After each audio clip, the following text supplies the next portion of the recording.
All right, day 35 is in the books. 5 weeks down out of this challenge, getting close to the halfway point. Got a little bit of good news yesterday. After going back and forth with Party Poker and trying to figure out what they wanted as far as the verification stuff, I asked them specifically, what do you guys need from me? One of the things they said was a bank statement. So I went to the bank, changed the address to the mailing address that I got now, and scanned that in for the poker site. And a few hours after I uploaded yesterday's video, they said that I'm approved to be back on there. I'm back, baby! So that's a pretty big relief right now. It was about 3 or 4 days that I wasn't able to play on there. And I was expecting a lot more hoops to jump through because a lot of sites will expect you to change over every part of your address, especially when it comes to a fenced-in site like Alberta. So that is a pretty big relief. And the situation resolved itself a lot faster than I expected. So I'm pretty happy about that. As you can tell, it's raining pretty hard today. Not a big surprise in Vancouver, but it's actually been pretty nice here for a couple weeks, so I'm certainly not complaining. And despite the fact that mathematically, as far as poker goes, I'm somewhere maybe $500 to $700 below the math for this past week, I still made just about $700. I think it was $660 this week. So not terrible. I've definitely had worse weeks than this.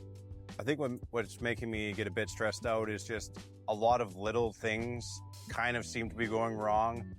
Whether it's, the van starter breaking, then a poker site not working for a few days, even little things like the lav clip breaking a couple days ago. And I had to try to go to Long and McQuaid, which is a music store here in Canada, and they didn't have any. Luckily, Amazon shipped them overnight, and it was like $10 for 10 lav clips.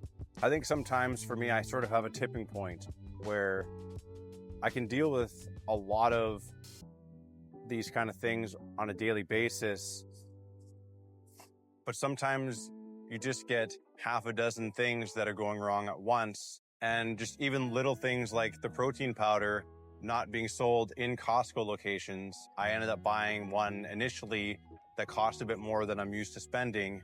When those kind of start stacking onto each other and you have 6 or 7 little things, it doesn't feel like a lot when you look at any individual one, but in the big picture, those kind of start to weigh on you a little.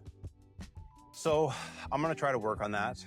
As far as using the identity statements that I was mentioning in a previous video, and about saying I don't worry about the short term, I'm having a bit of success with that.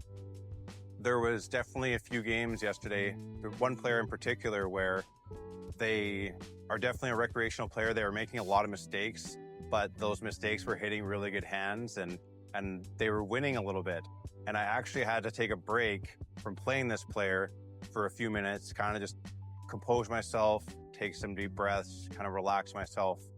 And I went back and played them and mopped them up.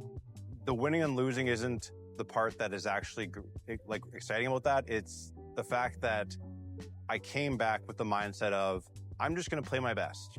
I play my best. That's the identity statement I'm trying to use, or I always try my best is probably the best one to use.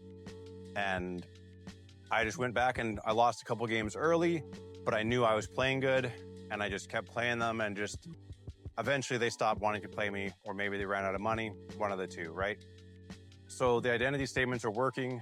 I'm going to try to use them for even things like I don't get overwhelmed when a bunch of small problems happen, or I'm really good at solving problems.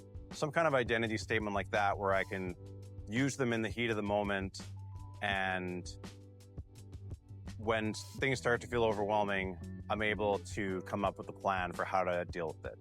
Subscriber count went up a couple, so now we're at 835, getting closer. Still haven't spent as much time writing the next baseball video as I'd like, but Sunday I'm going to probably spend 2 to 4 hours writing, and it's going to be mostly a YouTube day. with maybe a little bit of poker, 3 to 4 hours, probably max. And I'm thinking for this week of trying to get somewhere in the range of 50 to 60 hours of productive stuff done. I want somewhere around 40 hours of poker. I want to get as close to being caught up by the time we get to the 45-day mark. The YouTube is already ahead, so I'm not really worried about that. I think I need to get a video out this week to stay on pace for videos. I'll have to look into that as well. But yeah, 35 days in, things are right on track. This channel is kind of subtly getting some viewers too. And I'm grateful that everyone's kind of checking this channel out and following along on this journey. I feel pretty positive overall about the direction it's going. I feel like I'm close to it all starting to look a bit more like something. Yeah, that's all I got for today. So I'll catch you guys tomorrow.